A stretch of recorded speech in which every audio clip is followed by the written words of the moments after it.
Estamos ya en el tercer tema denominado violencia contra las mujeres por razón de género. Vamos a comenzar haciendo una definición de lo que es violencia. Aquí tenemos varias definiciones para la Convención Belén do Pará, para el Consejo de Europa.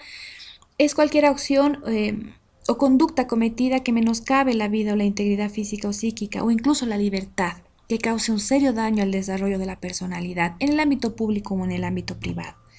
Tenemos también una definición de la Declaración sobre la eliminación de la violencia hacia la mujer, que dice que es todo acto basado en la pertenencia al sexo femenino, que tenga o pueda tener como resultado un daño, sufrimiento físico, sexual o psicológico para la mujer, así como las amenazas de tales actos, la coerción o la privación arbitraria de la libertad, tanto si se produce en la vida pública como en la vida privada.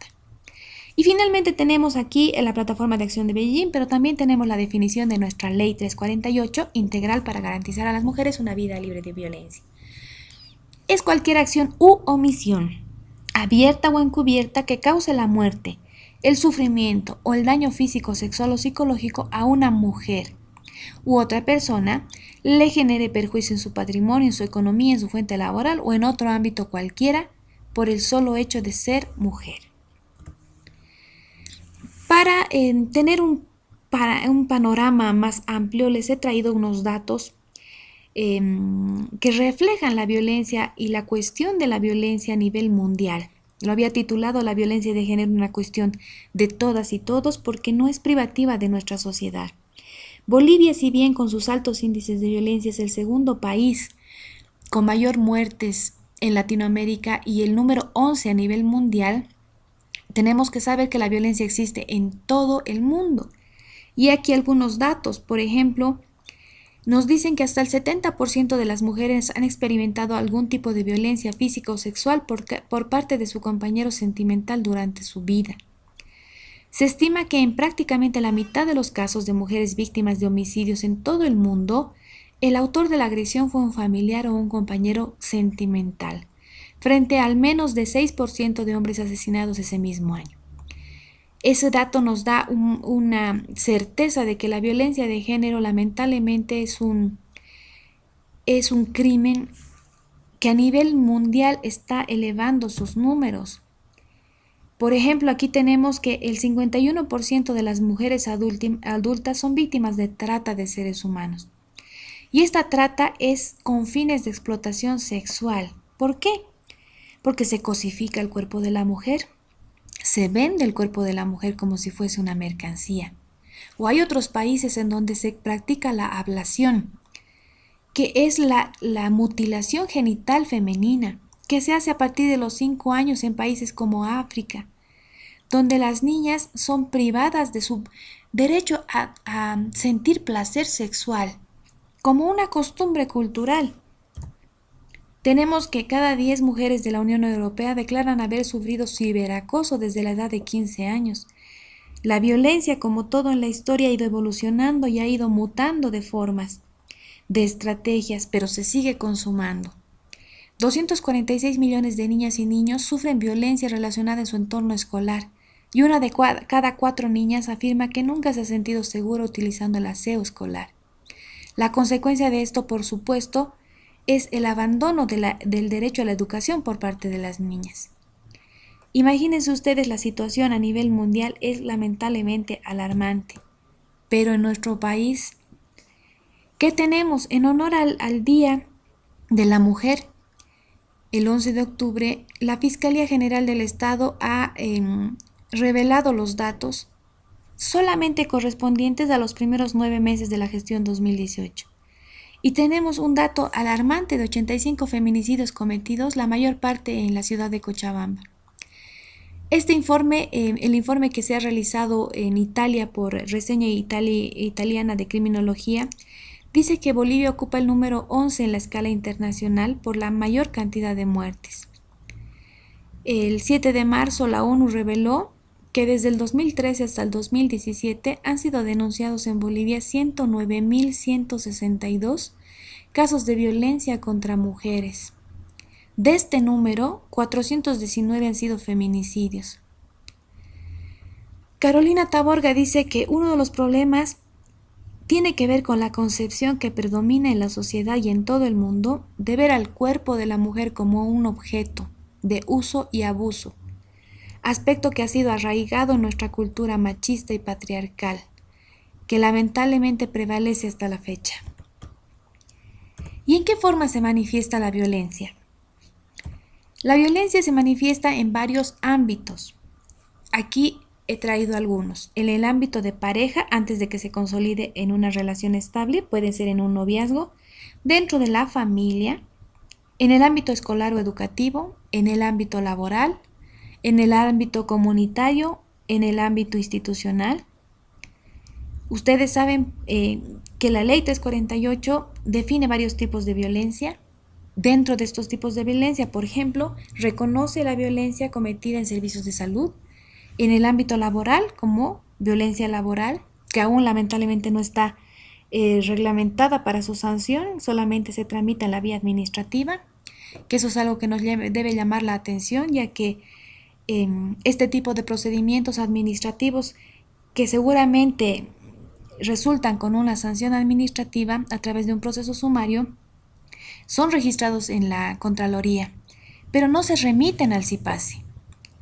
Y el CIPASE recoge todas las denuncias y los antecedentes de violencia de las personas para tener una estadística con fines preventivos, pero también para llamar la atención de personas que quieran reproducir los actos de violencia.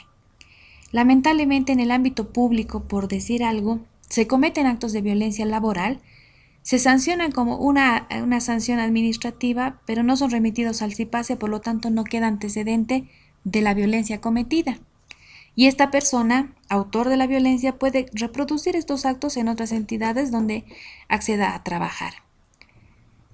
También podemos hablar de la violencia institucional, el ejemplo que recientemente ha salido a la luz, la violencia que sufren las mujeres al dar a luz y al hacer sus controles prenatales, la violencia que sufren psicológica por parte del médico que los atiende, especialmente de mujeres primerizas, que no tienen todavía la experiencia de tener un niño o aún aquellas que ya lo hayan tenido.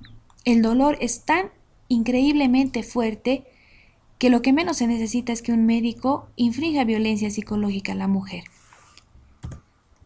Las etapas en las que las mujeres presentan violencia, antes del nacimiento, por ejemplo, con abortos selectivos, cuando se prefiere dar a luz a un varón antes que a una mujer, o los malos tratos que sufre una mujer que luego repercuten en la vida del niño. La infancia precoz con violaciones sexuales que tan recurrentes son en nuestra sociedad. En la niñez, cuando se usa a las niñas con acciones de prostitución y de pornografía o trata y tráfico de personas con fines sexuales. En la adolescencia o en la edad adulta, cuando hay acoso sexual, embarazos forzados, violencia, violaciones, o incluso en la vejez, cuando se induce al suicidio a las personas adulto mayores o se las fuerza a tener relaciones o violencia física. Las formas de violencia son las que la norma señala, que son, como ustedes saben, 16 formas de violencia y otras. Entre estas tenemos, como les decía, la violencia feminicida, que es la muerte de una mujer por el hecho de serlo, que es una innovación en nuestro sistema penal. ¿Por qué? Porque castiga y sanciona el delito con nombre y apellido. No es un delito común, es un delito contra una mujer con características especiales, por el hecho de ser mujer y estando en una situación de superioridad. Tenemos también como otro paradigma en nuestro sistema penal el delito de la violencia y acoso político, que tiene una propia norma, la norma 243, la ley contra la violencia y acoso político. Y tenemos aquí las consecuencias de la violencia. Este corito lo he sacado de un extracto del libro de Esperanza Bosch, las consecuencias de la violencia contra las mujeres para ella tienen estos resultados. Hay resultados mortales y no mortales. Entre los no mortales tenemos consecuencias en la salud mental y consecuencias en la salud física de la víctima. En las consecuencias de salud mental tenemos depresión, ansiedad, disfunción sexual, trastorno de la conducta alimentaria, trastorno de personalidad múltiple, trastorno obsesivo compulsivo, Personas que han sufrido violencia física o violencia sexual y después ya no pueden tener relaciones porque siguen reviviendo sus episodios de violencia. O las consecuencias para la salud física, lesiones, enfermedades infectocontagiosas, enfermedades inflamatorias, embarazos no deseados, abortos, dolores de cabeza, abuso de alcohol o sustancias controladas y finalmente los resultados mortales que son la muerte o el feminicidio y el suicidio. Pero también existen consecuencias para la sociedad. Aquí tienen ustedes algunas que acabamos de nombrar. Consecuencias en la educación, por ejemplo, la deficiente habilidad en el aprendizaje, la disminución en la comprensión, el marginamiento, la aislación, la reducción o pérdida total de oportunidades. Una niña que es víctima de violencia lamentablemente no va a rendir apropiadamente en el espacio educativo, por lo tanto va a verse frustrada en su proyecto de vida. Tal vez ella tenía la mejor posibilidad o oportunidad educativa, pero lamentablemente la reduce, la pierde por la situación de violencia en la que vive. O la violencia que se comete que tiene consecuencias en el trabajo, como la deficiente habilidad de la persona víctima de violencia en el desenvolvimiento de sus actividades diarias laborales, pérdidas de oportunidades de promoción o incluso la pérdida de empleo. Tomando en cuenta una mujer que vive violencia, que debe además salir a trabajar todos los días para proveer el pan a sus hijos, imagínense ustedes si vive violencia física. ¿Qué significa para esta mujer salir de casa y acudir a su fuente laboral? No podrá, por supuesto, producir en igualdad de condiciones con las otras personas por sus condiciones particulares. Estas son consecuencias que se ven en el ámbito laboral o las consecuencias en el ámbito político-social. Las mujeres ya no se sienten como representantes de los grupos que las han elegido para ser lideresas. Reducción o pérdida total de sus oportunidades de participación, marginación, aislamiento, desconfianza, desvalorización, baja autoestima, por lo tanto la disminución de sus habilidades para la comunicación. Las consecuencias en la familia, además de que se tiene que erogar gastos extraordinarios para médico, un abogado o para medidas de protección, hay impacto a los, lamentablemente, daños colaterales, que son los hijos y las hijas, que sufren agresiones, problemas emocionales. Tal vez ellos no son víctimas de violencia directa, pero sí de violencia indirecta, al presenciar los hechos de violencia de los cuales su madre, por ejemplo, es víctima. Les decía, hay también consecuencias para la sociedad. No solamente la víctima de violencia sufre las consecuencias, la sociedad en su conjunto también las sufre. En el sistema de salud, por ejemplo, hay que invertir extraordinariamente en la atención médica, la recuperación y tratamiento de las lesiones que ocasiona la violencia en las mujeres. En el sistema educativo habrán tasas de abandono escolar por parte de niñas. Habrá también embarazos adolescentes. Recordemos, nuestro país también tiene índices elevados en esta gestión de embarazos adolescentes. Y en el espacio laboral, pérdidas económicas para el sistema y el empleo público y privado por esta situación, que las mujeres no pueden rendir al 100% cuando viven una situación de violencia. Para abarcar el círculo de la violencia, el círculo, el espiral de la violencia también denominado, les pido puedan revisar el video número 6 que se denomina Recibí flores hoy, para que podamos entender un poquito cómo se presentan estos tres elementos en el círculo de la violencia. Primero está la fase de acumulación de tensión. En esta fase se aumenta la tensión en la pareja, el hombre se muestra cada vez más enfadado con la mujer y se incrementa la violencia verbal. Pero en la fase de explosión la situación estalla y se cometen las agresiones. Inmediatamente viene la fase de reconciliación o denominada luna de miel, en la que el agresor se disculpa por lo ocasionado, solicita un perdón y promete no volverlo a hacer. ¿Cuál es la importancia de esta espiral de violencia? Que no tiene un principio ni un final. Se dice que estas tres fases se repiten de forma constante y lamentablemente cada vez se hacen más cortas. Cada vez la agresión es más grave y cada vez la disculpa es menos seria. Este círculo de violencia, el identificarlo puede salvar la vida de la persona. Es importante identificar en qué momento, en qué fase se encuentra la situación para poderla erradicar, para poderla romper. Ese es el objetivo de la lucha contra la violencia de género, romper el espiral o el círculo de la violencia. Y esa información la tenemos nosotros que tener de primera mano y poderla traspasar a las personas que lo necesitan a través de círculos sociales, en la familia, en los medios de comunicación, en la iglesia, en el club, donde nosotros nos desenvolvamos, tenemos la posibilidad de prevenir la violencia. Tenemos que ser como en esta moraleja. Un amigo quizás no sea capaz de levantarte, pero con seguridad no te dejará caer. Dar información es dar poder. Decirle a la mujer que la situación que ella está atravesando se puede volver a reproducir y con casi seguridad va a ocasionarse, puede terminar en la muerte de esta persona. Esa información es valiosa y debemos dársela a las mujeres que la sufren.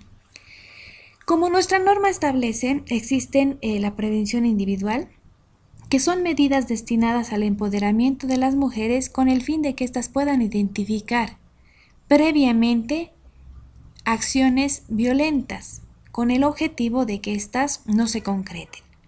¿Y cómo podemos ejercer o hacer la prevención individual? Lo podemos hacer a través de diálogos familiares, construyendo, reconstruyendo o fortaleciendo los vínculos. También podemos hacer reflexiones grupales sobre temas importantes para poder identificar cuáles son aquellos temas que generan hechos de violencia y prevenirlos. También podemos hacer prevención colectiva. Y esta prevención está destinada a proteger a las mujeres, pero a través de sus organizaciones o de instituciones donde las aglutinen.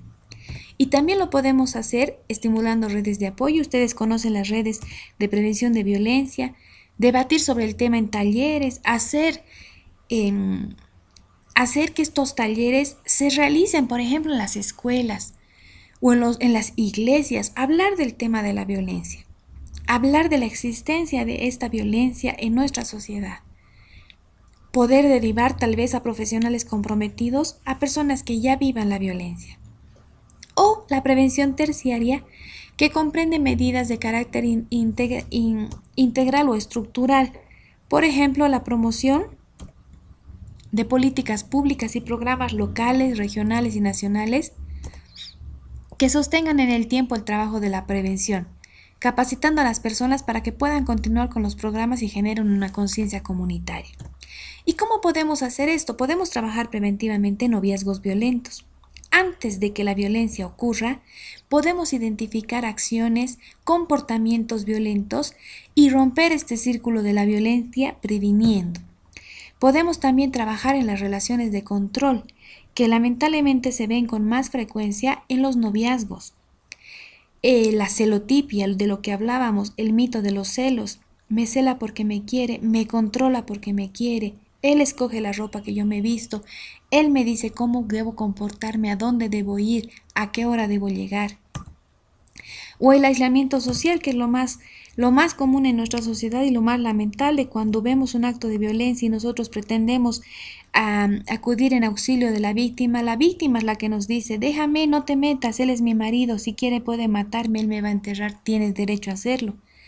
Este tipo de aislamiento social y familiar que identificamos como si fuese amor, o la prevención en la autoestima de varones y mujeres, lo que decíamos hace un momento, el mito de no soy nada sin ti, eres mi media naranja, el poder reforzar la autoestima de nuestros hijos, la autoestima de las mujeres, la autoestima de los varones, para que podamos generar acciones de igualdad, relaciones igualitarias sin violencia, o revisar los estereotipos y expectativas de roles. Estos roles de género que la sociedad nos ha impuesto y que son una expectativa de vida. Esperamos de las personas algo que ellos no han elegido ser.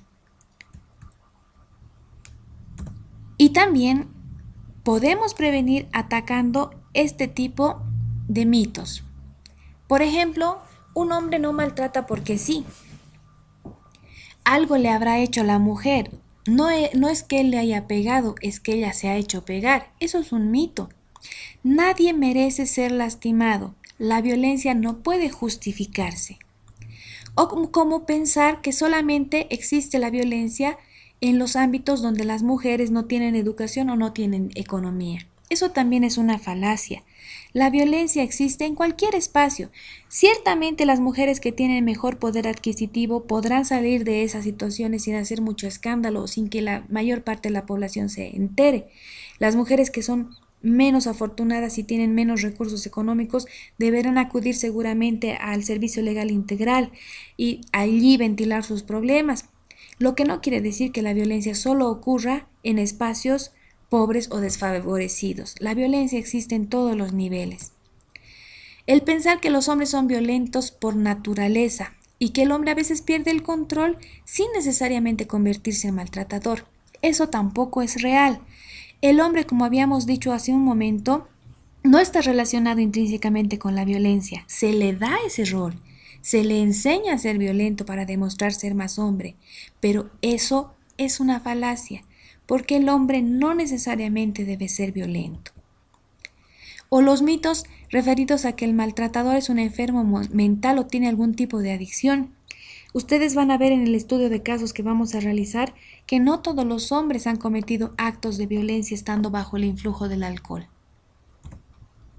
El maltratador ha tenido una infancia difícil y por eso también él reproduce la violencia. Eso también es un mito. No todos los niños que han nacido en hogares violentos reproducen la violencia.